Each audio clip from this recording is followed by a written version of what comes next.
Thanks for staying with Bernama TV. These are the top international stories making headlines this hour. First, the Chinese President Xi Jinping stood alongside Russian leader Vladimir Putin and North Korean leader Kim Jong-un, their first joint appearance at Beijing's massive Victory Day military parade. Next, in South America, Peru has pledged to launch a full investigation into the killing of an Indonesian diplomat. Officials there are calling it a possible assassination. And later in our Point of View segment, I speak with Dr. Mizan Aslam, Professor in Security and Strategic Studies at the National Defence University of Malaysia. We'll be unpacking China's Victory Day, asking whether it's simply a bold show of strength or the rise of a new axis of power. I'm Jessy Chahal. You're watching The World on Bernama TV.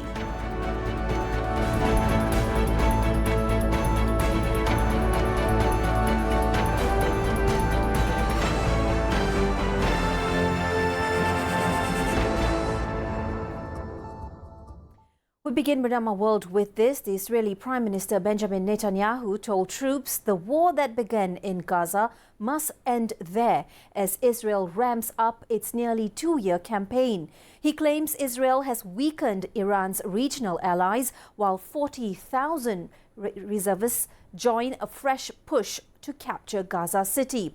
Palestinian officials say 100 people were killed yesterday, adding to more than 63,000 that are already dead. Ceasefire talks remain stalled, with 48 hostages still in Gaza. 20 are thought to be alive.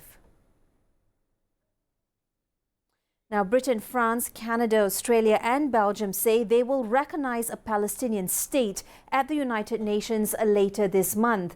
The move is aimed at pressuring Israel to end its Gaza offensive and stop settlement expansion in the West Bank. Israel has strongly rejected the plan, calling it a reward for Hamas.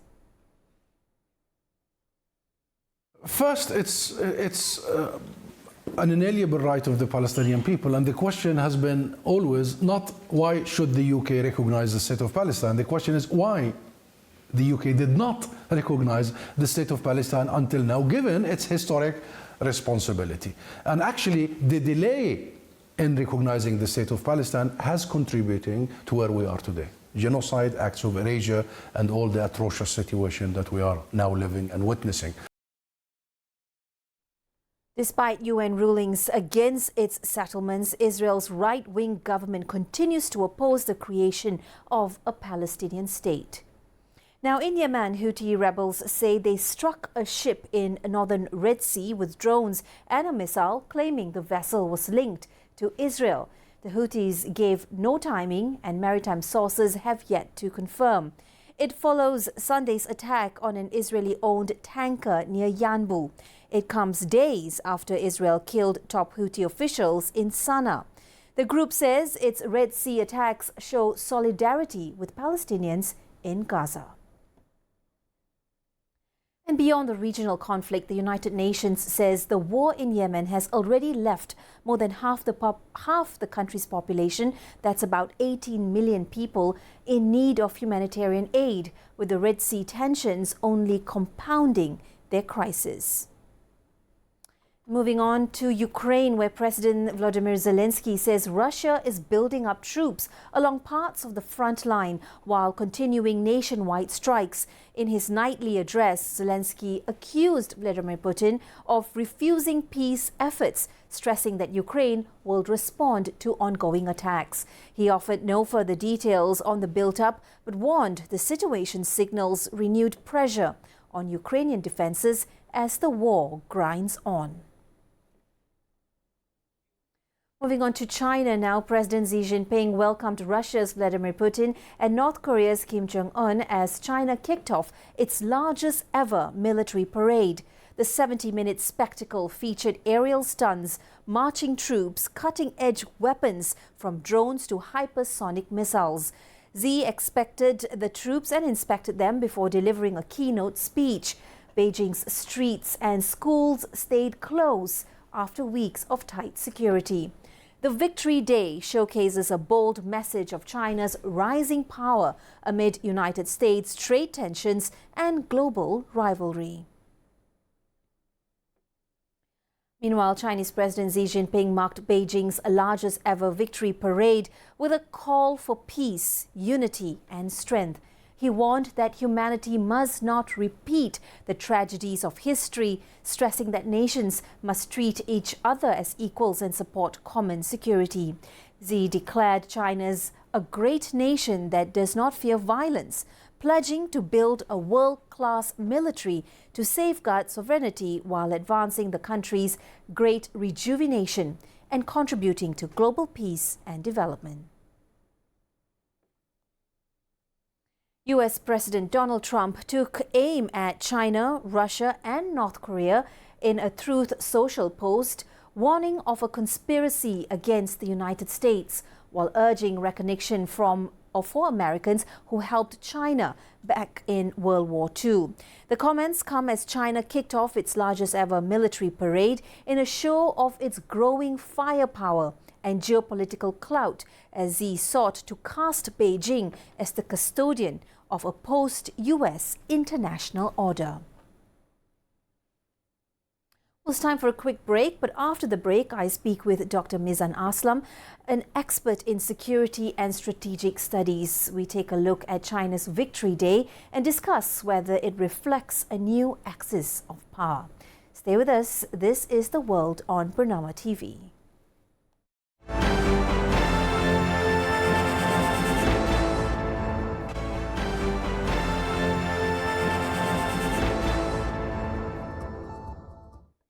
Welcome back. Today in Beijing, the world witnessed a powerful image. Xi Jinping, Vladimir Putin and Kim Jong-un standing together at China's Victory Day parade. With over 20 world leaders attending, the event is more than just a commemoration. It's a projection of military strength and political solidarity. But what does this moment mean for global security and the future of balance of powers? Well, to discuss this, we're now joined by Dr. Mizan Aslam, Professor in Security and Strategic Studies at the National Defence University of Malaysia. Welcome, Doc. Good to have you. What an interesting conversation this is going to be. Let's begin with the optics. How significant is this moment? You've got world leaders such as Xi and Putin and Jong-un standing together on a stage. In terms of symbolism and global messaging, what does this mean? All right, thank you very much, Jessy. So I can start with saying that this is the sign to the Western power, actually, to America and their allies. It is about the rise of so-called a global South, headed by China, right, and also Russia, as well as North Korea. And it is also a sign, and it is a symbolize that the whole world actually is divided into two, which is on the western side and also on the eastern side. And it is not only about those three countries, which is China, Russia, and also North Korea. And we have to understand that at least 26 leaders from the countries came in, and also about 104 representative diplomats that come all around the world to be in this parade. And it is a clear sign that this group actually is rising, all right? And also it is not only about economy, as we know that BRICS has emerged, and now they are also show their ability on the military kind of group or coalition. Yeah. So actually, what we can see, this is something that very interesting, because most of the countries that came and also participate in this parade, they are all mostly global Souths and also African continent representatives. Hardly to see Western countries except Serbia and Czech Republic, the one who came and joined the parade. And the rest, they are all, which is countries that we know they are not aligned to America. And also, we can see this is the parade. Instead of showing the normal military assets, China also show their stealth, or one of the very excellence and also sophisticated machine, to control air superiority, as well as robots, kind of these so-called dog robot and so on and so forth. And this is to show to the Western bloc that the capability of the Eastern, which is something which is very different from previous one.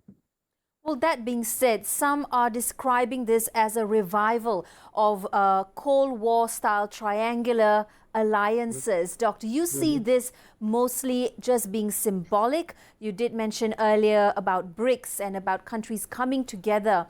Or could this be a beginning of a deeper strategic alignment between these powers, Russia, China, and North Korea? Is this also a symbol or a sign of the emergence of what they call the New World Order? Yeah, thanks. Again, we can see actually after the World War II, 1947, and then it's looked like the whole world divided into what you said just now is Cold War. They have Western Bloc and also they have Eastern Bloc, which is Western Bloc led by America, and on the Eastern, which is led by Russia, or that time known as USSR, United States of Soviet Russia. However, after the falls of USSR, in 1993, during the Gorbachev time, and then looks like the whole world from duipolar is become unipolar, which is only one power, which is America and their allies, the one who controlling the whole world. And we can see from time to time, actually, is a growing numbers of so-called small power and medium power, and this is what we call it as a multipolar. And now we can see all these multipolar countries, they comes and they become together in one like a coalition, even though it is not been officially announced like NATO in Western side, but in the Eastern side, actually they are already like come together under the under the control or the lead, which is by China as well as Russia, and we believe there are many more to come into this like a coalition, a new group, and looks like the continuity of so-called Cold War is started. Actually, previously we can see it is like a very calm and very silent, even though they have a little incident. But now, especially in this parade, China officially, Xi Jinping officially announced that they are against bullying, they are against so-called isolation of the Western countries, especially Trump, when he tried to implement so-called tariff and many more. So it is a clear sign to the Western that the Eastern Bloc is rising and the Cold War will continue. All right. So it can lead to the military capability and offenses between those two blocs. Yeah. Well, what's also clear right now is China's Xi Jinping and Russia's Putin. They have pledged to deepen what they call a comprehensive strategic partnership by signing or by agreeing on 20 agreements that have been signed in terms of energy, AI, aerospace. What is this telling us about their relationship or the blossoming of their relationship? There seems to be a gravitational pull between these, Southern and Asian superpowers. Yeah. So I noticed actually there are at least 20, which is very impactful agreement have been signed between China and Russia. And also, there are in part of our country as well, Malaysia, led by our Prime Minister, also signed many kind of MOU as well as agreement for the investment and related to many sphere as well. So this is a clear sign that these two countries, especially Russia and also China, they are comes together and they are really close. And you can see at one point before, Xi Jinping praised Putin as one of his like a great allies. And now Putin also said the same thing to China, which is they know that they have to work together in ensuring their capability as well as their potential and everything will be in security. Otherwise, they will be keep continuing having a problem with America. And I think right now it is also a sign that not only Putin, Russia, and also China under Xi Jinping, they are also trying to get more countries to come together and especially under the BRICS, and try to show to the whole world that we need another system, we need alternative. So for so long, actually we've been living under the so-called Western hegemony. We've been living under the only one system, which is American capitalist system, also the legal system, education system.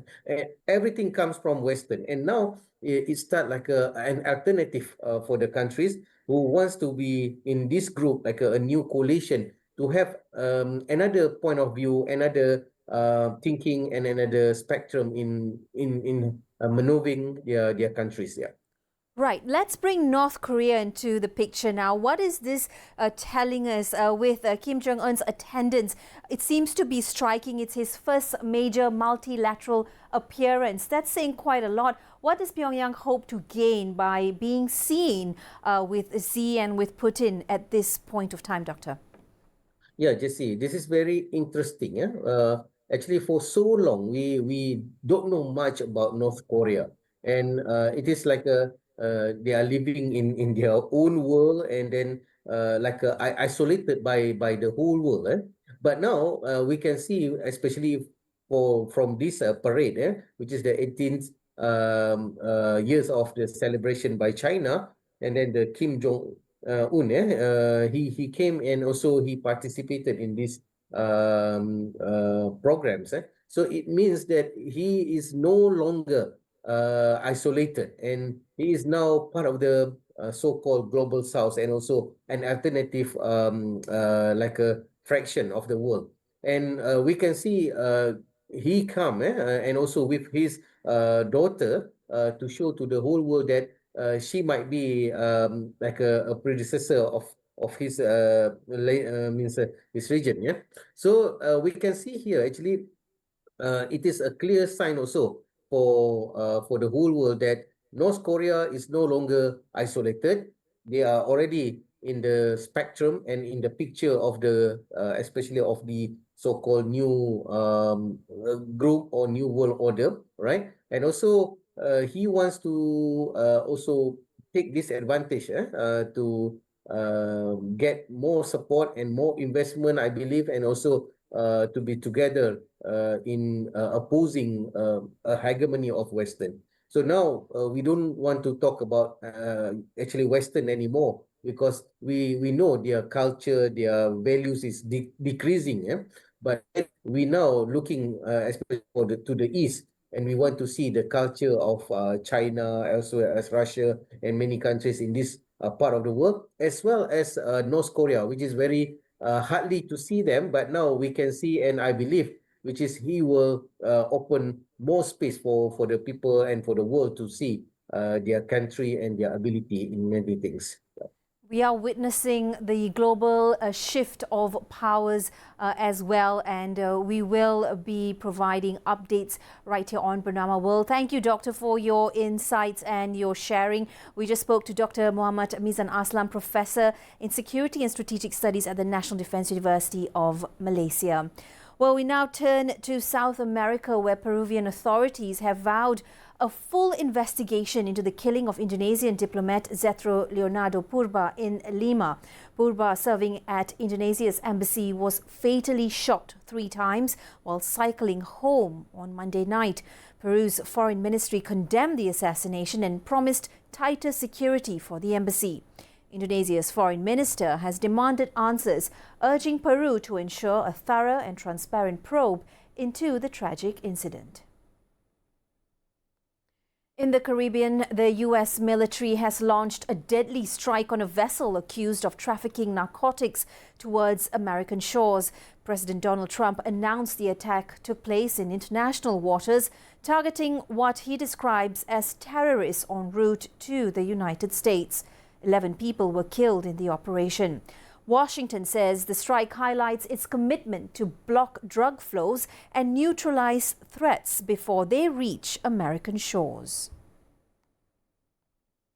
Still with security concerns in the region, a deadly assault has hit Pakistan on a paramilitary base in Banu, which left 12 people dead, including 6 security personnel and 6 militants.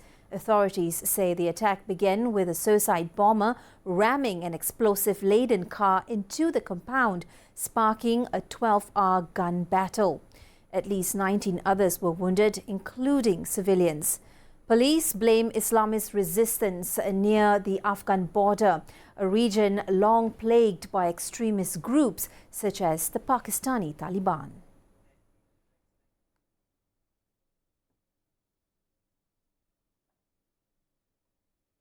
Across that border in Afghanistan, the death toll from Sunday's devastating earthquake climbed past 1,400, with thousands others more injured. Security teams finally reached villages in Kunar province, where 3 villages were flattened, killing more than 600 people. Hundreds have been airlifted for urgent treatment. A 5.5 aftershock on Tuesday triggered landslides, blocked roads and forced rescuers to halt operations, sparking fears the toll could rise even further.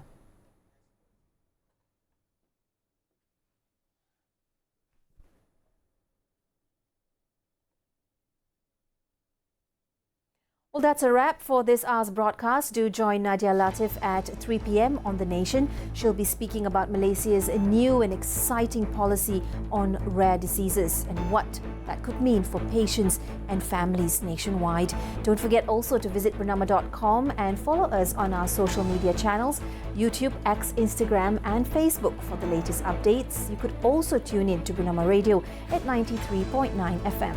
We also would like to take this opportunity to wish a very happy 18th birthday to Bernama Radio.